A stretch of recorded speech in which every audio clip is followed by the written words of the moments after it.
Ebre asose nsema hodo a yaboaboa no efri omai mu yede eba seprem tobre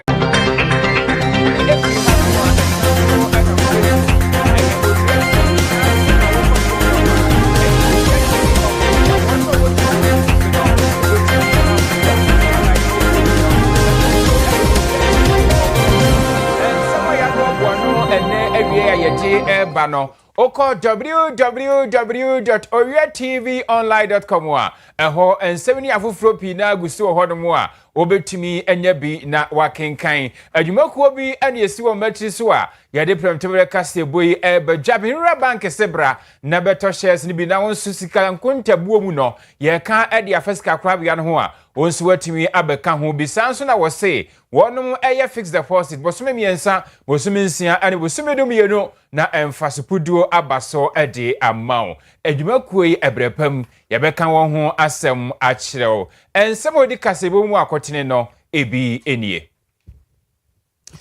Yademo ebe Doma Central abaton pesua so ebusia for kanemra se dwani ana wo mra se gefie ma de hye wo pesua no so wo kasa o se amanfo na mo keka se ndisi aban ba obedem o se ne wonati wo ya je se obia emebuza na se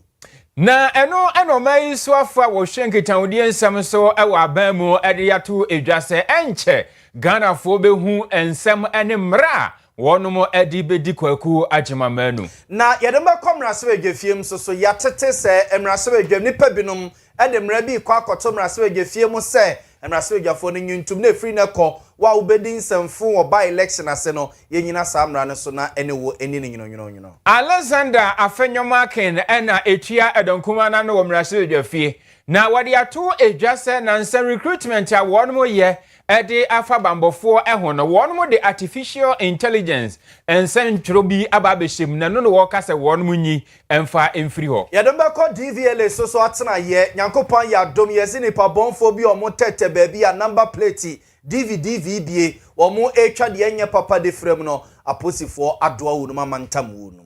na wose emrahye dwafie ubehu se omayi so afa wo hwe afisembambo so obekwa akopiem ho na ensema hodo a efa bambofo ye fa wonu nyuma mu ho no watimi akokyirikyiri mu oral honsen samo so afa wona hwani amansa di nkomoma Ghana ban wakasa ede afa ho abzafo weni afufro pinwa na yakekese ne se kasea ba bia wo bia na wie ye de ba ne ye de aba besomwo ye ka mo se ye kase echego ewo Owia television so no se wo ye kumase ne mpotemu a ene ne kese precise 105.9 FM eso ekutemu a kase edi adencheche na eyachia ewo eso wadwenkyere ene onsusie okọ social media platforms no so a Facebook Owia TV you stream live honum oko YouTube so Owia TV official and Owia TV etwegu ho and a TikTok so no Owia TV official kase ne etwegu wadwenkyere ene onsusie o de bia honum e bekenkan ede ama medin ede nana ya obo amale bia boga wi mene Nana Kwame Ajiman Opambo abzafo enye brenda fin sam ne yenkomo ankasa enfam yemfam nhyase emfa emfi osofo a wona hwani amansa de nkomo Ghana ban na tena ye Rafaelis kwache ofusu ono akro no a ene saso emra se dwani owo emra se gefie ma dehia ewo abura asebu kwamankese ewo mfimfini mantemo na papa di atodwa se meka hye ne nso a emra mampede John Dramani mama edi nkunim ewo afia ye twemu abato na ye kokotu ye no emuo no ade ba akwa wodi nkunim no a wo ye eye se okawura no mo be nan num bi bomu a woti ko bi ane efe ne se oral se krono a nipa bi no mabo e o mampani akufu ado abani mu no baabi a o masesa akwa akoguo bia no sa oral mpanimfo yi wono mo mfifim no edi mu ma ba mu nhwehwem na baabi akwa akohye bia no wo mo enkogyemra na yemfa emo man ne ho ebra bebeto dwa seche sei sisika amanfo bi no mawiawia ene abai japade nipa bi awiawia emu kase ne nsase ne adan nipa bi atonton de ama mo no na kese eyempimani mu no bia ene eda kwan se mampani John Dramani mama wo be wo sawia ene eni na wotwe ni bosome sankrofo ne ye ba bechechi wo no mu nyina enum an ye giregyina abuziafo tese afe ene fa ene na mamu ewade koya yenhu sa no mabakra wache no enam so ma nipa pi no ahyase a wo mo kasa de fa ho se ora no amampani John Dramani mama te ye no esomfaso ne say dede bebrebe o mo be ye na we ye disika asomasi afa Ghana ejapade asomasi aton aban dan no enti akwa akosi say pa eno ena owura Felix Kwache Ofosu a woni Ghana fo edi nkomoma aban kire se aban no aye bi pa na ora no emfaso abaso o se so ha nani ena waka nipa bebro wo ha ena endei omo edi omo gina court de omo soso omo asem yaka no dem aka no ofie ema sike wo so mutua de ma ban omo tua no omo soso omo de enko ena che so omo soso omo afomfom aban japade ensase ene adan a omo agege ni nyina firi omo nsem no wo se empemenim ora Felix Kwache Ofosu nchechemu a wode ema ye ni. So I've told you what NIB has, and this is under a year. The Attorney General was sworn into office sometime in February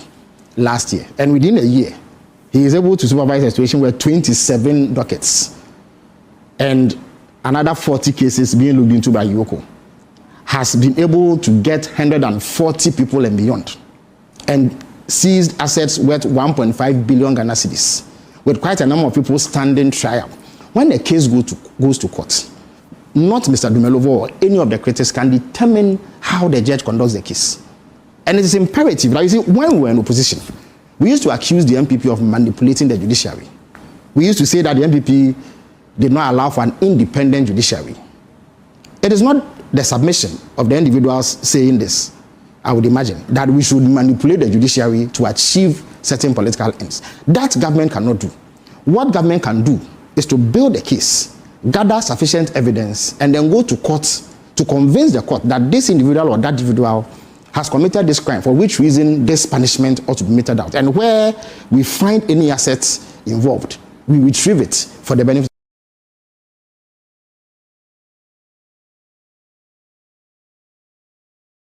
Aban communication hun sensem so ono akrona saso ya mrasebe geni o mrasebe gefie ma dese a ewo abra asebu kwamankese abatom pese so ewo mfimfi mantamunti oral hun sensem a nipa bebrebe na ase o mabamu ye buo ewo aban no ho ewo oral dede o mababe ye nipa na abokro no nipa na wi aban japade abesi ne ye hu sa aban yi ba ye afenefenie omo enchi anoma bakra no na oyi ano se omo ye bi na dodo na soso wo hono mu a omo edi obugina court wa Ghana mra ene wonom edi na owura Felix Kwache Ofosu amano anso de ato edwase kane soafo a na wo hwe apomudin ensem so eye owura Kwaku Agimamanu na wosanso yemrahye dwane a wogina omo adehye a wodoma central no adese ne nsem a eba ye abeto odwase emfimpino ene adununumu National Investigation na say Intelligence Bureau won mpo atonsa ede afreno no enya de sasasem no akote adada biara da nemumu no wonumo egusu a wato na no ensem no ede aduru akire ye pa enche Ghana fo be se watwene ye na wode no akogina emra ano na owura Kwaku Agimamanu ene owura Felix Kwache Ofosu akire se ensem wana efa no ho se kane soafo a obedi omeya apomudin eso wode eye adwuma nyina bi efa COVID-19 eho said speaking v eho nsem ebe ba ne beto dwase papa ikura no watabri sika bi a eni ano ede akofa enura sabi wanya papa ede abasika ni bi kura abroso ni ade a no manfo bi mu bisa se asa ban ba yei hoyo sa ya chinipa ne yesei yehu ba bi a ensem no eko nanso ni nyina mu no adora Felix Kwache Ofosu echese Ghana fo enya botoemu na Attorney General nkrata asem ni bibia efa owura Kwaku Agimamanu hu no watumi aye ye sa docket ni nyina wie enti yenhwe anmu kwan se enna kakra di yan muni no ye behwe se owura Kwaku Agimamanu wekọ akogina wo asem dibia na ensem efa ne ho no wako akoyi ne ho ano ensem a owura Felix Kwache Ofosu aditu dwanie case involving Kwaku Agimamanu. I noticed that he's been in the news engaging in bluster and claiming that nobody has touched him. That is not true. He was arrested, he was interrogated, questioned, and cautioned. There are 2 dockets in respect of him: the Sputnik V vaccine case and then the COVID-19 frontier case. So in the next few weeks, the Attorney General will be taken to court and he will charge him. He was interrogated, he wrote a caution statement. The docket on him has been built, 2 of them. And then he will be taken to court very soon and charged with offenses relating to Sputnik V and then the COVID frontier, violation of the procurement laws, and several other charges that the Attorney General will be filing against him. So it is not true that he has not been touched and he is working a free man. He is by no means a free man. Of course, until he is convicted, his liberty to be granted him. He can go wherever he wants, but he is being dealt with by the appropriate security agencies. Of course, you'll be there for some time. Once they are done with you, they will release you. In fact, I mean, it hardly occurs that even people standing trial are kept.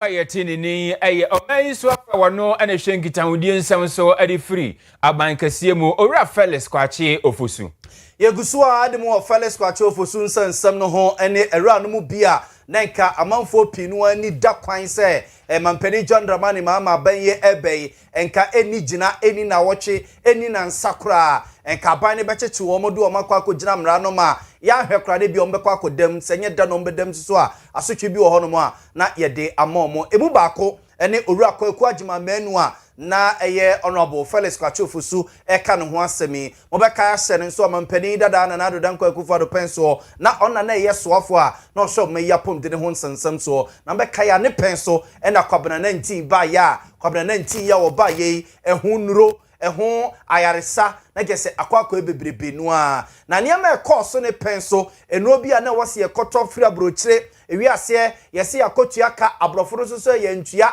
na omo de che yen emasika no wo he ehu nsem koye ebebrebe no na kese de nipa bebre ano se mampani John Dramani mama ebe die papa no wanhwe ya eni nansa ni gina obekọ akodam kese court kura de kese wanhwe ya court nhwedenim na eno no Owura yi ekire se sene nipa bebreka agimamanu bedamu o agimamanu awie sika o agimamanu adiga na sika ene ade no wose mampani John Dramani mama baye nya na ekeka ko afene fen yate so obi abonidi wo bebe yate se ya friend no police station so omra no meyi no hwano wo bebe ana wose no wote ne bebe wodi no hunni e wona adwuma oye yese health minister mum mampani Akufo-Addo penso a wote ne bebe de nti omo a omo ka sansam de gu nanim ase nyina no ede ne huson sabrobe yenkoti Owura Kwaku agima menu ebra na one ne mpeso asofo ahia ewo eye domane ne mpotamu a na one omo edi nkomo kakra Tesia make a missing phone kiti amaria and kebia ka haiso best and the apokakra enti menye mobosa minsuye binu ba atwa hwe awu manager hayo ye be kina tum ye be ya ni sei afie atwam manager hayo na wiase se odi nokre ye nipa nyina ni bani be so ne awoye we da we nipa obetie bi na so amana kase wi but so ti wi no da no wani pade chew no tie de chewa that's right biso ababi obeka wi no wonte ho asem da ntie be bibi ama afodru ba bi experience kakra menya ye dwon meka bi a kire pesem mo share radio for mo fanko se MP no dwon ono isana ye clear agent o wiska o sika se de ya do mama ni ma ya ye din wo register ma ye to aba no ye 45,000 wonte ni pa oye kanemra sebedwani a no wo mra sebedwafie ma adesia wo doma central abaton pesia so no saso ye soafo a na ohye obeyapom de ne ho nsensem so de den de Owura Kwaku agima menu enti echese hoye ba ne din ho kasa bebrebe ene obedam no odisika no wawie japade se health minister no ene wo chese ne ogina hayo amanfo bi kura keka se wabuahwe unani so abire na mo atwa hwe ne ade ene se ogina ho no enti deda wo mo ye fa no ho nyina no se obi wo bibi ka ene omomfa no nkogina court na court emfre no obeba no aba beyi ne ho Kandifo ade mamra sebedwa fie dom kuma Alexander Kwamena afenyoma kan na wode ato empanyimfo animu se na nsemu wonu mu opese ofa wonu mu nyuma foforo ewo mkoka bambo enyumakuo ahodo eho no ade se wonu mu di bibi aba behemu a aptitude test akane na ye fa ne se court na se na wachiro ene ade no enei omunam artificial intelligence so de kan se AI ena wadima adusuafo ne se wonom emfanchiro sa ensohwe ne no ena futum rahyiredwani eche se wanya enkrapi na ede afri omanfo a wonum efri ne mpasua so ne nya ne mpasua no sonko mpasua nkairi mu a wonum eche se wokoye no esane se sa aptitude test omunam AI so ena eye na ntintanfidie no so wonum nhyeda enim hu nimudie ntino ama emu pii na wonum antumi amfamu a sese wonum asanso abafie na no na mrasebedwani kasa mrasebedwafie ene wo kyese nyese bia oye obi obekasa ne abafo kwan ye faso edi dwuma no okutia dada bi onko entia na emom no ye hwe bia obi afiriba obi wo ha mefanse bia bumprugu yoyon ne ade ana wo free ene wo ba bia obi hye ebia sekire kurom ne ade nipa ekura wonhye da nim AI IT ni ade wonhye da nimu na prekope o pasrafo anasa bambo adwumakuo bi akwa akohyemu a wosemakofa AI ko intintan fidie so ne koye ba ne sei a na nipa ne no ni yenu nti ene wo sese be ya ankasa ade ne yenyi emfamfro ne yemfa nkoka ne de na ensem bi Alexander Fenyomaken aditudwa eni. Mr. Speaker, many of our constituents are having issues with the recruitment. They write aptitude tests, they get locked out, they are spending money. It's unbearable and the pressure is on us. This side of the house, that side of the house, Mr. Speaker, not one, not two, several MPs. Mr. Speaker, leader, talk stand for us. Mr. Speaker, I don't know about you. The same thing. But Mr. Speaker, let the record hear you. That you also having the same thing. This is your mouth. They won't know. When Afenyo Markin says it, they say contempt. But I'm speaking the truth. Every burden is on my head. From you people, you are suffering. You get under the system and you are locked out. The question, somebody told me, he was asked a question, what is the size of a basketball court? You want to go to police. Then you have to answer a question. The AI system that has been deployed must be customized and to ask relevant questions. It cannot be generalized. It's AI, so you are asking general questions. Mr. Speaker, the military did something good. They created a system where people entered to write the aptitude test direct. Mr. Speaker, if it is possible, the system should be changed to enable our boys and girls who are even not educated on ICT to write it manually, so that a proper system is put in place which will allow them to go into the AI space. I am for AI. I am for IT. But you cannot suddenly call somebody from Punkugu who doesn't know anything about IT and wants to join the force work, and you are told that go and write aptitude tests via AI, and if you don't have any means, you fail. Mr. Speaker,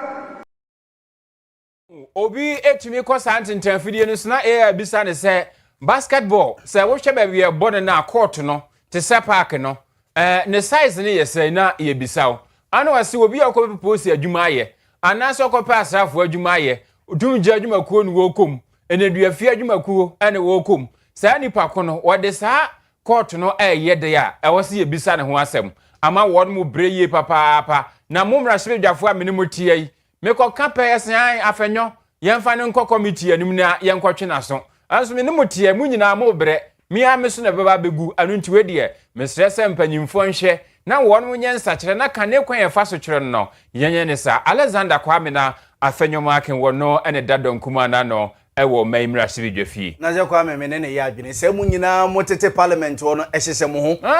ehyehye mu a ade ye ha mo ezo mu ntimi nka osofo abrobe na osofo abrobe ewo wo mu sa na ye Afenyongo agoka pe privileges committee na de ko Edio, was this speaker what way? Who say all cannot? Speaker cry ye. I say no, yeah. And was this speaker we ya wo kasa. Say me how? Also how? Ungrofo what this year be aba ama ebi edi wo mo. Eso me afenyo agya me nam di nye. Say eda. Emu anyina di abe. Na zo ba ko fo ko dia. Ebusiafo ye to akase ne so na ye fam nko ensem fufrum na ye dem nko DVLA driver and vehicle licensing authority wonuma atena ye na entity a Owia TV ne precise FM nsem 12 pence bedu kata remrante ye tete ene se ye say DVLA mpedimfo wonuma 50 Madrid di mababe ma wiemu a akwa kire nkrofo bi eso omo te ba bi a omadwuma omo ya ene se number plate ya ye di tintim ye ka ho no yesi ba ko na ekokọ na efre ni DV no yesi ni pa bi hye ba bi a wo mu etwa bi gum etwa bigum ena Nyankopɔn apa omo ho ntoma DVL mpanimfo akwa doadoa wonum ede omo ekwa kogina emra no yentete ekra che so medical kra de omo akokɔto ama court atu asɛm no aba behye match bosom ya ewomi ne da etoso eyedunson so omo nsa so emra court bio na ne asɛm no omo enka na se oso omo twe omo so de omo kototum a wono ade omo akwa kototum DVL mpanimfo de atodwa se adwuma de we omo ene aposifo ene national security for ene kabachiri mu a wono etu sa na mo we nam so amomanya sa nipa we achechi wonum na omo so omo chi binum won kran yesi la pass ene ne mpotem wono ene omo hye ebiso wo kumase ene ebiso so water adi ene omo achechi wonum enyina penimpa oda DVL adwuma na no Owia Julius Nikwe Koti ena ochechi nsemu sei edichine. Our investigations reveal that over 30,000 fake DV plates have been illegally introduced into the system. This is not merely a regulatory breach. It is a criminal enterprise that threatens national security, undermines law enforcement, and deprives the state of legitimate revenue. Our investigations further revealed the operational structure of this network. Fake plates are manufactured at an undisclosed location. They are transported under the cover of darkness to a distribution hub in La Paz, Accra. Observant way a pen in power that driver and vehicle licensing authority and no eternity friend is a DVLA Owia Julius Nikwe Koti ena yetenin king. Na omai posi adwumako no abokokose sa DV aye number place ahodo a bobo ahyen ahodo ho ni titru pabo nsehyen ne yemono a na ne etare animu tare akire na wonmo edenam no kire se nipa bi atwa bi agumu na wonmo esese a na kire se be sempem aduasa ani akire ene ye de wonmo atwa agumu a emfree DVL for wonmo atena yemo na no ene nedue wonmo ne nsankyerofo kasane chief superintendent Alexander Kwaku Oben wono ena sawko MTT dimu oposi adwumakuo no emu oye panyimpa wohwe entete ene nkyerɛkyerɛ so ewo mu ene okasa na wo kyerɛ se wohwe number plate ahodo a ebobobo ahyen ho ne yade na enamra kwan so ne hyehye pada honom a yedi aye adwuma nanso nipa binum afa akire ana won man kasa de won pe akotwa bi agumu a watonton ede ama omanfo na no ene wo kyerɛ se wohwe aye DVL won mo hyehye ne wo mra ne ho a opanyi akyerɛ section 38 no aye road traffic act 2004 act 683 no eno ena ebo ho bra enu ntie ni kwa se wobi etimi kote baabi na onu ankasa etwa bigum na wose DVL for ebu nkonta no na ekyese DV number plate ni selfa ba ko bia sika ekom no esom Ghana cedis no opepe enan ene aha ni dunson 417 Ghana cedis ena ewumna se kanis kan be se 4.1 ena ba ko bia ekoso na osese de wo monten so na ekyese be se 20 million ni akire ene sika akodi enipa binum ensem wabra enko DVL for one matena yemu na ensem a superintendent Alexander Kwaku Oben oditu dwanie. Building the capacity and then the intelligent eyes of our enforcement teams on our roads. The road traffic regulation mandates us to ensure that in traffic, nobody will bring on the road a forged plate on a vehicle. Such persons, their vehicle will be deemed to not have been registered, and therefore you can't own it. So such vehicles will be impounded and kept at various police. Ya yeti yi ayopanyina Saudi wani echiremu MTT deposit atena ne fa ehwe ekwan so jojo so eba nkyerɛkyerɛ ene emu adesua panyimpa woda ano no Chief Superintendent Alexander Kwaku Oben. Observe yamfamo enfree DVL nsensem no mo na jayamfamo ntofan so okodi eberesia mo awuta nsem ojabom na fe yamfamo enkomrasebegefiem mrasebegefiem a yedemo ekonenra eyemanimsem se emrasebegeni a wato abayi ne foforo kra okwa kogina de hye wo Easter yawa so abaton peso ya so anemono abo Baba Jamal enra na mpenfo ya amamrani amane age ne tum wo mrasebegefiem honomo na enra omo ya amamrani amane age Baba Jamal atum amana hye adwuma se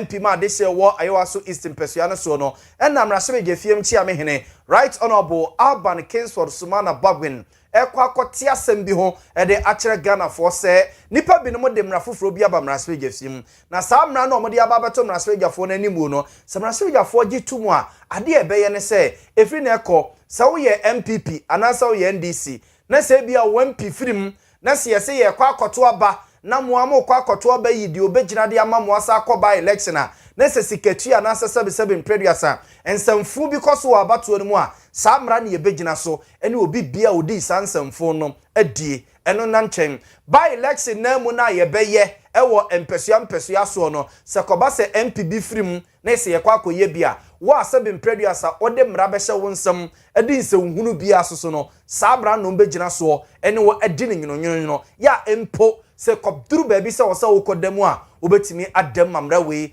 ayadwuma ewo ho yankobra se jefiem na mra speaker of parliament etisa asem we ho de akere Ghana man no yenkotesi no si eka na fai na fe yebedi nkomo ewo ho that and ask during your winning this by-election has also triggered urgent action in this house, and so we have in this house a proposed private members bill which is meant to amend the Criminal and Other Offences Act to include conduct and acts during by-elections and also primaries of political parties. It's important I draw attention to this because we need all of you to come together for us to do what we believe is right. And so I will congratulate you because you followed what was the law. But we are now going to change that law and make sure that the sentiments and concerns that Ghanaians have raised become binding law on all of us. Right honorable Urban Kingsford Sumana Babin and Yetene can we amra na jesenra one more mamreni amane no maje Baba Jamal Latum say MP na wa share dwuma se ewo mrase gefiem eno no na yenkwa omano so na ye ni owura Mark Ewusi akon enkode enkomo ye okobi e from say election watch Ghana wono ena kwasibro ne beka ne se oye convener e de ema wo mo sade we ye musa se say the besia ye adwuma fa sa private member bill ya speaker so mo de abase an se bi obi din senhunu obi din semfon or by election and say party primaries asia samra no enini no say the besia ye adwuma fa opani uti yenka wiei ye mo ha amwakaba eba Owia TV ne Precise FM so Bejesmenia mejima di sa wo ho ye Eradi adom no mompa ebontia ho ye samonso mo ho ye Eradi adom sa ye ho ye na samra we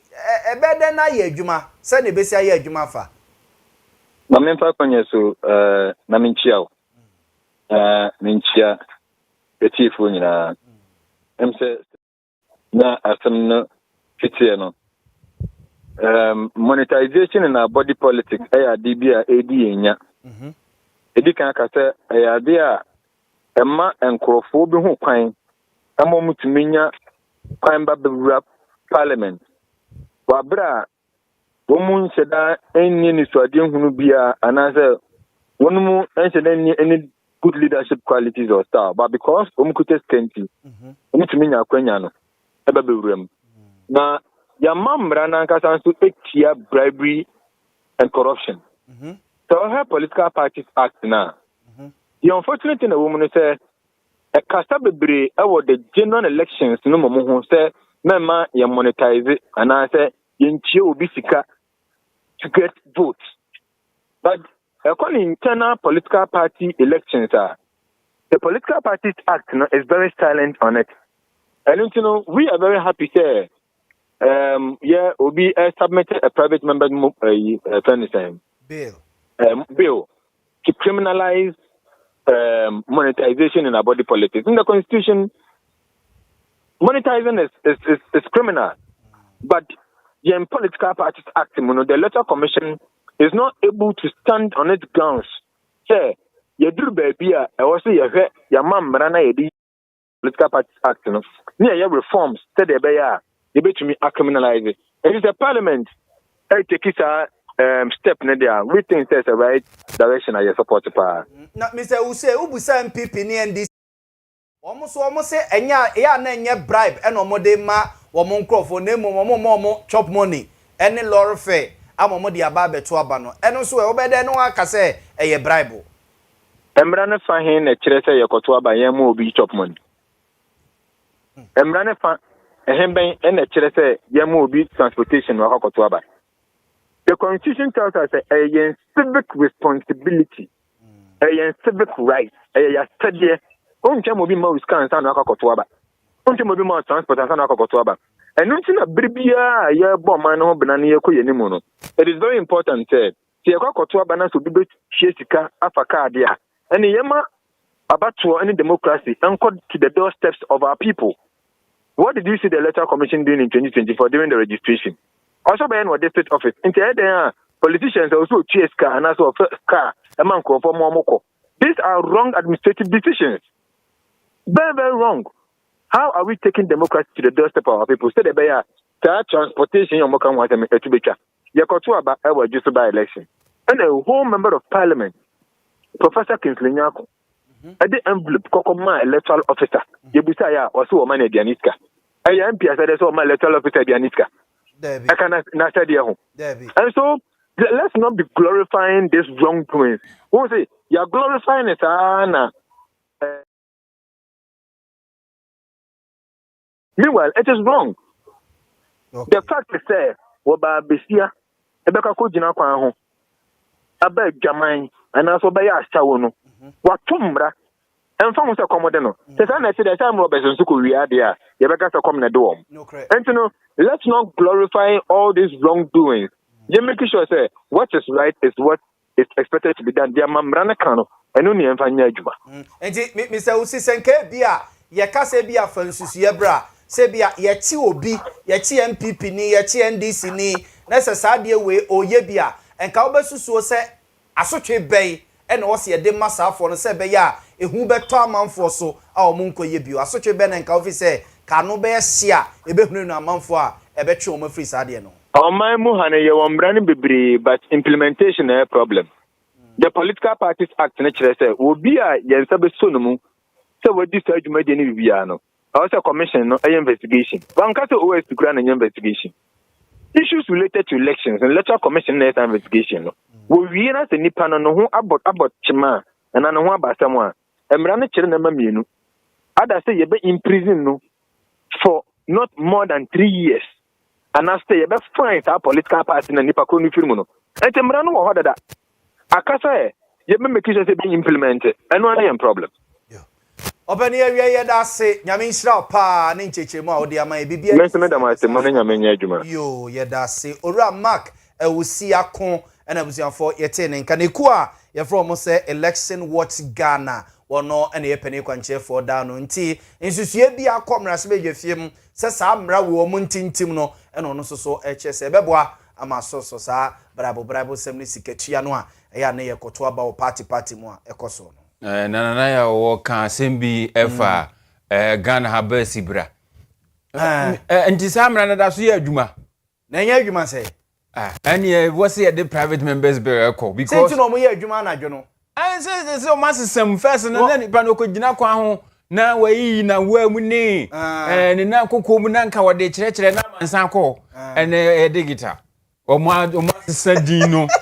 o masesa din na o mu nyina kwa ho bi o masesa din ya ne hook up sa ejomo ya ne digital o mo ya digital uya no atua mumu uya watua mumu no ano no and we are customer na dabi minya customer ho na me ade obi akomu de mimbe o ne ba se na wo ze o ma digital o say me ye hwehwem zanjira dwuma ne de ba bia mi wura se wa o mo de ko digital yo mate ti private members bill beba na ye de akoye ho adwuma abusuya ye nto akase bo no eso Roxanne Nelson Dafia Mabo say what wani echiri mu mra sebe dwafia wono anadan kese a wo yetene a woda wono mo ano no de atu edwase o mai so for chef Isembambo so me kire interior minister Ayura Muntaka Mohammed Mubarak enche kra no oba be piem a mra sebe dwafie na ensem ahodo a omanfo binom aka edi afa ekwane a wonmo fa so edi afa bambofo a wonmo kɔ afoforo no ensem abeba ho ni nyina watimi aba abeyi ano ode sansem etudwa ewo mrahye bedwafie.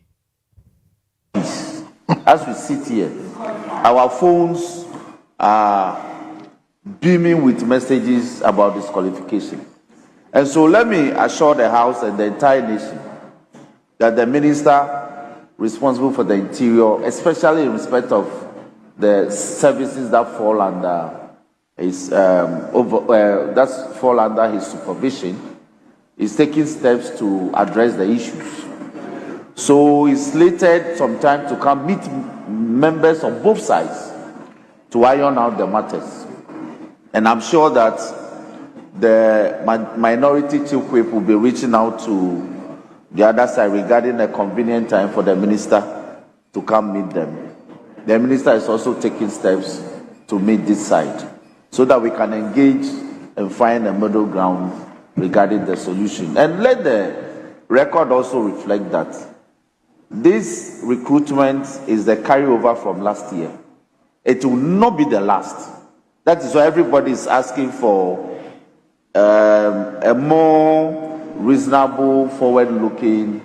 process, so that going forward, the casualties will not be as many as they are. So we are all looking for a more convenient way of doing it, so that people are not felt they don't feel that they've been left out unreasonably.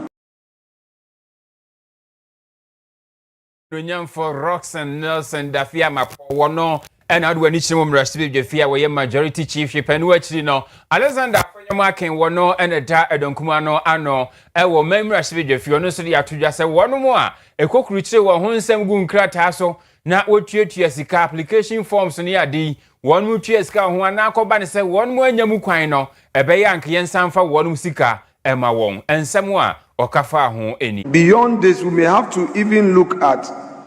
the number of people who have bought forms and have gone through all this hell, and whether there's a way that if they don't get the opportunity, they get their monies refunded. If they cannot refund, then there must be a system to move them next year. Yes, Mr. Speaker, a system of, because over 250,000 people have bought forms, 90,000 plus going through aptitude tests, and we are being told only 5,000 will be taken. All those revenues, monies, Mr. Speaker, it is us, they come to us. So that is a secondary issue. Edonkumom Rashid Jafiba no deni wasanso ye futu abaton pesiasom Rashid Jani Alexander Kwamina afenyo marking yemfa mo free afenyo nsensemi ho ne nkomo no na agya yemfa mo nko meya ho ne ne ho ensensemu momo ne tua se kane no se bona ni se gen na Ghana fo nso no gugem ne kese ye hunu de ye de ngina na anu bi dum so ba ye enti ama na anu ikura no kese no kane ensu tuto ne ade ye yi kakra na amanfo ehunu de omo eye bia enam so ma opani a wona yeso afo hwe o my Ghana ho ne ho nsensem so Ra John Abdullahi Jinapo emrase geni o wo emrase gefie ma de se wo yape kusogu abato mpeso aso e de atogase na tena ye no nhihye ye pi no ade ne ma pi gu akwam se be ye ne ye kane ho nsensem electricity no ebejeja ne naso ye pa wo se ene se oti wani pa no ahwe ECG adwuma wo mo eye no a wose edene edemo mo fi se wo mo mfidie no mo de ye adwuma e wo ECG ho no bebre na ye olumanbugi o bebre na akoye ye olumanbugi King James Bible mu asem dai nko a ye ya na jeze ensemo eno na ma matrase akodi dinkoma pesika bi a de kwasi broni friend se transformer no a etimi twenkanea eme nya bi wo ye fiefiem ni adede no wosese o makwakototo mo no chia wa enchakra no wono mo ebehase atintim no Ghana mema say na boa eme nkanea ho nsensem agya ne na so oso kwa denta ye won kan a omo transformer o se na nya kra e se na ho ode ne esa sese o mapagam e de be 80 MVA e ko honum akwakọ hye no ho o se omo so omo Cape Coast mfimfi mantem Central Region omo so omo de na 33 MVA sese o mapagam e de akọ 66 MVA oko afenya nkrapompere mantem no mo no a yeso omo de ba ko bi na 120 sese omo de kọ 145 ena oba kumase a angoma so ne mpɔtam wɔ no no omo substation ne wɔ hɔ no yeso omo de no susu ne susu pa se so omo pagam de ekɔ 145 a ne nyina ye sebeye na Ghana fo ibenya nkane a ejina so enye nkane a ebo na ni pre se me come toy. Because of years of underinvestment, a lot of the transformers are obsolete, they are overloaded, and they are unable to withstand pressure. And that's the truth. You can talk to the experts. That's what the current situation is. So I asked him, how many transformers do we need? He said, we need a minimum. Between NETCO and ECG, at least we must immediately replace 1,500 transformers. I looked at your budget and said, you cannot procure all that at a go. So I've gone to lobby Minister of Finance, and he's agreed that he will support us so that we'll procure 1,500 transformers and deploy those 1,000 within that it should not be a loan. Because we can't continue to have these outages, especially when tariffs are going up. People want to see reliable supply of power. Asweje fiema dese wo ya pekuso go abato mpeso ya so saso ye soafo a wono hwe meye ya ho ne energy ho nsensem ora John Abdullahi Jinapo ene yete ne nka se enedie wono ma akwakoto to transformers bebra pem ne akire a wono ma hyase 18 tim omanmu ne nyina ye se ne be ye ne ye nka ne ho nsensem no ebeja ne naso a enkobo ne ni pre bia. Kani President Yanawata Ghana National Association of Teachers Natikuna no Reverend Dr. Isaac Owusu na watubi ete amane akanifua wonum eta omangu mesia asomye mechire Ghana Education Service se nansemu kratia bia wonum de ba bontia wode eka kire akyerefo ne se wonum adwumatu tripa ne se wokọ akogina sukuu dem na wachire enkwada de nemum nye se bia ebra wasanka wonum gina sukuu dem kire enkwada de no na wonum akwoti agumonten so a wonum yedede epusupusu wo ho ade akire akanifo se wonum akatua nya ho bibi anase bibi ha wonum nti yenhye emfa enkama oneno ena opanyi ekire se ankaji azina ni besi so na adekodi atitrinti a ema akyerefo wonum tie atua no behwe no aye ho adwuma no anya wonum ahiasem na emom no akyerefo a wonum tie atua no mom ena ene yede ahunuhuna nsem ekọ ediama wonum na no ena Reverend Dr. Isaac Owusu kire se wono de wonyini se ene akyerefo nkamunku ewo ho no wonbeje sansem na tum de biara da na eba ne sei wose ba bia baduru nie akyerefo binum akohye se bi nkronketua mu ni ade womo a efiri ba bia na nka wonum te akọkyere de abosumidum yenu abosumidum nso ne akire kapreba ne nsankan na eno okoka na katua ho asem a wose ai ya kyerɛ krata de aba oni kwanse okote atua na no na Dr. Reverend Isaac Owusu HS na me busa me ho sɛ ya na nya ne anya bia Ghana Education Service no se kobaso obi wo pese wo mo introduce culture of silence na odegina yasem education mu ana se obeti atua ana sabi bra na ewo military regime mpo no institution ben na bra na soja membo wo ho no ono tworo ma na gma efo sɛ unim na okasa ana upia ya betu waso enuanumu a ai wa forma juma minia prepare ye kase ebia ye juma busumidu mienu busumidu nine etigs no munim se Ghana mrakuni no and article 21 plus 1D ne kase every person have the right to freedom of assembly including freedom of protesting and demonstration. And now no employer where it is a compassion. Ejuma for our hawa. Mrs. Yemuni saying cause GS no only teachers if we womu union so no is here. Now we saw so now then I remember see Kakrebia no mabebu headquarters. Many I wouldn't say GS na at the separate bob no. Dia we am prayer pen director general no enyo no le tuaka o sabi se woduma wo mi ye ka so bi employer bosomeso a woduma ru a le tua o ka nyesa enye se e brand selling get certificate prekope eno mo call nsan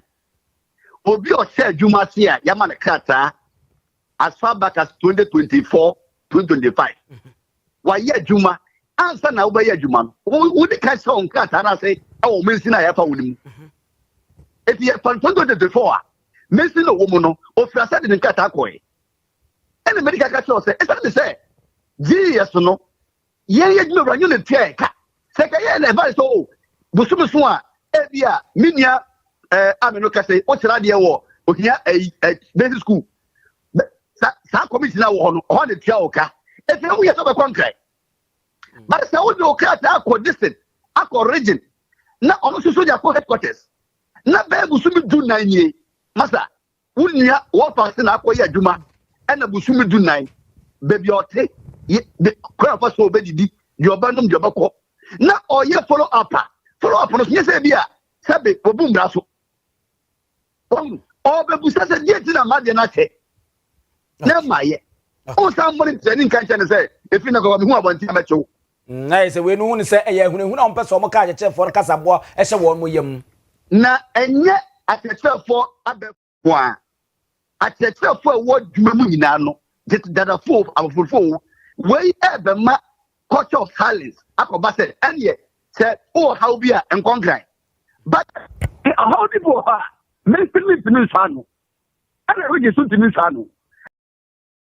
Abusia we Kane President and our Ghana National Association of Teachers Natikuna no Reverend Dr. Azeko Wusu achechira for there wonum asem mobo panti yenhwe na yenka bi wona achechira for conference na se okohodo mu a kanon bo se bicycle san so saa ane na ase moto abefrafrem achechira for asem oyo achechira for ko de oboko conference ya abo se bicycle na san so saa ene na moto abefrem ba ise de nyame ya dome bi atoka na dodo say metisi dodo say metisi ni Toyota yi bebiri na omo dia ya nwu teacher for edim asese no mo sie so omu nsira wo heaven na wo je heaven nsira sa aja asase so de masa abre obra achechirefo bi boy heaven obeko bi fama ne he ya na oni abzafo ndie mi nim hwe ye nto akase no so na agya ye mfamo enko amanyosemu kakra MPP amanyoko na hyase a empesua ne police station ahodo wono mo echwochwo mo supporters din na ge se fiti samre koi se odo MPP o yada MPP efili edigi MPP a eno ane se okọ eye party fo no ho na wakọ jenkrata na wafede o fede a na kese ama ID card a waba be ye MPP ni mapa evi na ekono ye ka MPP ho asem ye ka eye party no ho asem a osusu betimi akabie na se di nchọchọ no a ekoso no na entity abeto Owia TV nsem 24 bedu kataremrantie yapono so ene se okọ eye achimso aduro abato mpesua so wapue mantemu a ye se chairman ne secretary no enkrata no mu de egu dem na omu yi bi mo guess omu yire num ni omu ma na je so omu yi mo nko a sa wonka ho a boa utwu tan a nyade a wono mo ebema wo na ama boys ni bi adwa ama o makasa ho a abo party ne mpere informa ne yese so mo tutu America a ma chimso aduru a ne party chairman ne secretary kire no wan we a party ne begu wo honom na enum ho na party chairman aba abonten asoso aba be ni ho ano se nipa no mo keka sansem no omo ye mambofo a omo mpa MPP party ni ya kombenya na nka MPP da bia gyadamu a na nka party no aseye o se di ntwira a ekoso wa chimso aduro ne mpotem no obi bia o wa chimso aduro di ho adanse se kyese ebi currency da ne fe yo ene se ne omo se ye niam kama no obi akra no ebro o madwene ene omo ntiase so nto omo ntiase omo dwene ho omo hunu sa nipa no omo keka sanse no ba bia wo mufria wono mo eba chairman opani Dominic Fobi ne nchechemu a wode ema yen eni ye party maybe anti party ne dia ba se yesi post bi ho a se wa nwie secondary school a ense se ye de ma wo omo sre party ne mpenimfo se no soso no se nkomo dwene ho mienu anka bebo visa nya constituency bia na secondary school wom omo nipa wakọ secondary school bu ho no ma wankọ secondary school nso betima twro akenkan kama sankrofo no soso no o se party ne gitum na se post no ye de ma omo ne be ya yemfa ema wo bi ase nti omo ye press conference nya me pese me kan ne se nya omo kan no se ne omo adwenkyero nya sa nete ya kan difo de beba bia na se woje na wode soa mpanifo se edijawa ne de asoa yesu na amadi dwumedi na hye yesase yenhwe ne yenye eno matena constituency ya kwalo be dia dance atimfero constituency bibia sensi hada bibia no ye bibia somdwe mu so hwe yin sinu gina constituency pa emudu pa ba ko pa ni atimfero constituency esan se executive no any MP ni mpanifo nyina ye kan ye hubom bibia bom ampa dwumadie ba ye mpanifo de tuanim akwabra be ka ya mpanifo de kan akase any membership drive nti wo hwe the whole Ghana cramp na edim se besi mibu se atumso do constituency ene ye hye ye de ase ay membership drive na ye no anche bia na mpanifo no de batu dwa se eye obanimu ye amachi ni de dikan no yansa anya registration no be kire party mama pa ombe ye be kuchom din e we register na aboa omo ni nye party members ni base no ama ye ko akansi bia na ye ko election bia na sa afọ anya kwanya na omo so timi contest bi enkanka police station election electoral coordinators na constituency level no ampa dwumadie ni ba ye no na esane say ye de na edikatwa na modada if so hwe information na e wo membership drive na ye de kwa ayi na any register na ye kwaje ba ye no so ye bia de enim so Chairman Dominic Fobi ena yetene nkanona ya chimso aduro MPP chairman tikwadu a nipa bi ede bo party no me bi kanu no ene waba beyi ne ho ano no eno akire twotwofo pani de MPP amanyuko no wa chimso aduro Owia Daniel Intiri esoso ede bi soso ewo ne wo mo te party ni mo constituency ni mo a wo mo ye dede hunu no so mo nya de wo mo ye na bibia saa ensi ewo party ni mo ewo empesua ne so nukre biye ni nsa na sempo yemfa na se sene ezie dwumadie no se obi ani nyimu a anka obi a wo party na wo pe party asem de anka nye kwan a se wo fa so esebe edi wo dwumani party no ye wo structures wo ye protocols wo ani kura me as constituency secretary na me di process nani as an administrator ye wo party chairman wo Your Council of Elders patrons were home. Yes, I was regional executives were home. And some I could do national. It is an answer anka. Nipeya also say one word of party now into a party no can't go any year or achieve constituency. Ubetu na more de come from him. Maybe I see na tea and come. And as I say, what fast I put to go to so. Owia Daniel Intiri wona ye MPP secretary ewo achimso adrabato mpesua so ewo apoema ntam Chief Praso Magistrate Court akwase tena wa Abraham me Alberta Amponsa eti adwamna wa hyese owura bi anase owura no binumu a ozu se owura bi otona no wonse do Ebenezer Kole wonya mfinhia adunum ochi wa bra entokwachene bi ma no homene so ewo ankafo no sankofo yi ena wono mo ekokun no nanipa ya hyese yemfa wono nkotwene kukum na otwemienu achi yensanfa wono mo nsem no emu kwaduboni nyina enkodane attorney general no eye Edwardesiedu ofisa so na kwaku eka ho ena Sadik donko sa nipai ena wose womfa won nkotwene kukum na ne nyina yese twifu bempon agya ena wo kyese entokwa no epegya na homene so ewo ankafo mpotem na no nam so ma saa enipa miensan kukum Ebenezer Kole no asem na kwiem ewo asemdibia na ononyamfo Kennedy Avonu ya assembly member ewo twifu bempon agya wone sentrofo kasai wa bra kotoko asetena no achi na bema me church we chiefo bio na ye bedu court no e de mante miensa e di sa anwamansem no e de aba court for now no judge penya otidwom ye mame o say sa ni ba miensa no omo de omo kosie wo aban kukum ye prison custody for 2 weeks na omo refer asem no e de ama attorney general if you no after 2 weeks time no na fe omo san e de omo aba asana omo ahye asem no di ankasa ase abusunya wonmo nso de hye ene Ebenezer Kole a woto nan wonse adu wo nso ade adesrede ato atani general nim se ombesre omankrata asem e fa asendie ni ho no enye ne wano wana ntwentwen na ase no achi no mo sre se ekobase kodu no bubo wono mu a anya bia nipa ba ko bia de nkamfinhia aduonu de wonfa enkodem enkoda no omudi bone awo district match e che ne yenche omontem impo we esi owo ses wonum etrete se okoba de ebesi no ebesin de waye disakoda etifie obo sa bra bone we a if he say aban any nindi we there say kanino a anke ma mo 50 years in kwanka nyabone what you say condemn ye condemn mo obi nku wa wa obewu ba sai suba bone we na ga so yes so omo nkomra 2 weeks yenim bia be tie ebusia ni ebusia nso wo ho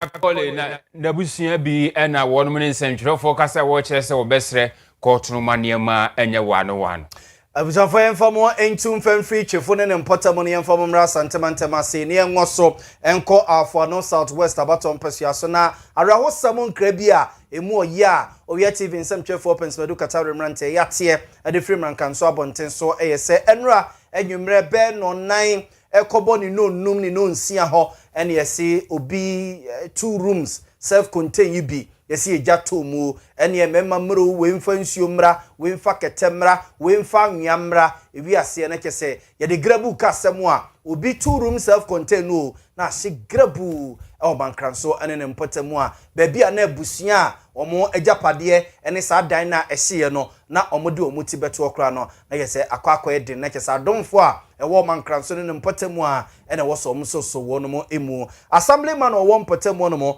eye honorable Paul Conscious asem isi ye no otutu America eko ho no mo na se ne yesi baye ene se ne usiti ne fae no ochichi mu sei ede kire ye Ubaha sanka bibi boni bibi si anka ebe si ewie kura ansana oma bedru enti saa akonya yesu na me faso e de ato manim na oma fa ekwan bi so aboa ewo saa side so me da asida bi kura nsida sabi yenyina wokrom ha me assembly member this is my 3rd term most at times we won so obi japade asai obetwa kwan sa penyin bi kura mba kura mfa ne ni keke embehwe sabio anka penyin bi ba hakura di ne ni keke kura behwe wa man bibia kura esumbo man na whole district chief executive ankasa atu ne nan aba oban nso odine aban duma ifo nyina ka ne ho o wie so no asantu ni botom sika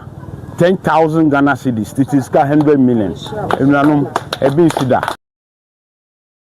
Aya assemblyman o won potemo no man kranso afo no southwest abaton pesua so bia obi self contained 2 rooms ejato mo se grabu assemblyman Paul Conscious na o cheche nsemo e de ache na kese eyemra na DC o won potemo no mo ono Abubakar Sadiq akọ abusuane na so abusuano a wo mo ejapade ejato mo ese grabu apane kra no wono mo amfa no na kese DC ni na krachefo a wono mo ewo assembly nyina tutu America ekọ abusuane ho ekọ chichi wo mo ere no mo chichi wo mo re no na mo ede be 10,000 Ghana cedis kanetete hodom no 100 million ede emabusia no se once na woni hwe kra no posane nsem wo mo enye no mo emfa nkutekuta nso so niema mu kakra kosi sa assembly no a ebeke kanema sie ni na mo bi esefata also mo de mabusia no wo mo ede amawunum DC esoso esibibi kakra ede kire owie ti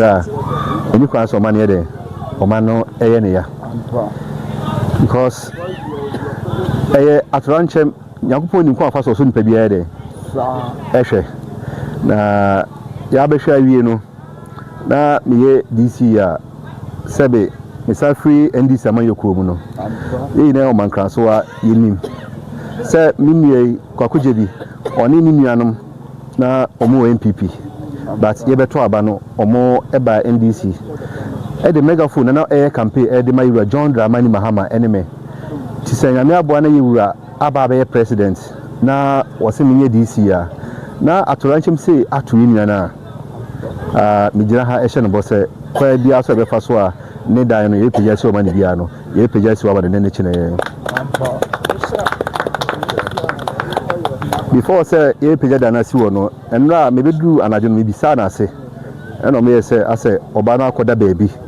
ena ono so akoda baabi nti ye tu anamo kwan fa so ye pejia dan asi wo no na enne ye mema one youth organizer akọ me residency wo DC fi honum o ma sie si hwa wie ye ba ko yidan ba kwa ma one ne yere ama o ma dam DC your war for North Southwest abaton pesua so honorable Abubakar Sadiq na yete no enka na nyamienim nie de wa ye de waye nyame so adwuma ma na abroso a disi nyame wonhyira na koso akutakuta abusu no fi sa bere wei na wo 2 rooms self contain wona wo yere na o matim na gya betomu na wo to ani akwakoto ho yanim disi nyame nhyira nti wei ya afo no south west mankranso ena ye call ye no abja Owia Kaseɛ ni nsi ase na ye sorry nemu maseda enkoma dwabirura bank omo so omo guso a omo ema bosia no de opɛ bosia baru omo branch biem na ne managers no enkodi enkomo ye be so omo ni aboa wo eno ache so no o sika da bank account bi mu sika na eda honom no bank ne ma wonsi hu bia interest bia ye mfa nto so nanso tetia na ye tetia dwabirura bank se men kan kyerɛ se yisika no na fa beto dwabirura bank okra de o de ba ene manager no eni nkomo se manager misika na me de ba beto mo bank ha sei no bosumi bia mepe insi hu ebi a 10% insi hu 20% ye ne ubedi ano de ye beji atomu no na ososo beto wasom no na ye de ama bosumi bia obon sensi hu no bam ne da osika no bam ne da osika no ho saa eno ache soso no usika bi da baby ena hunu de wudi ye bia ye se fa beto shares e wo bank ni mu na kese bank ru afo no oso be ka ho bi na ye ka omo adwabewura bank ye omo de a ososo aba be ka ho ye adwuma afi mu ni nyina kokosi a emfaso ye benya no ye cha ya ma obi dwabewura bank ye bank adwuma nyene 41 years ni ye kire ni abasobɔ nko a ena wono mo agye nti wo do ho fa mu a kese onye mistake kra sika no mo yedie nko a ena dwabewura bank ede ebrewo from telephone number no so ho na nkomo bi a wo akire bia no ene wono mo endi na omo encheche nsemu emfa enchewa na so omo branch bi e ben wo bia no bra ho na ene managers no eni nkomo ombe so asenema boawo amane ma toto yi ede ama omo na boa ye wie ya bia wo bia no yetimi eba ye ba besom wo medin ede na ya boa mali bia boga wie mene Nana Kwame Achiman Opambo.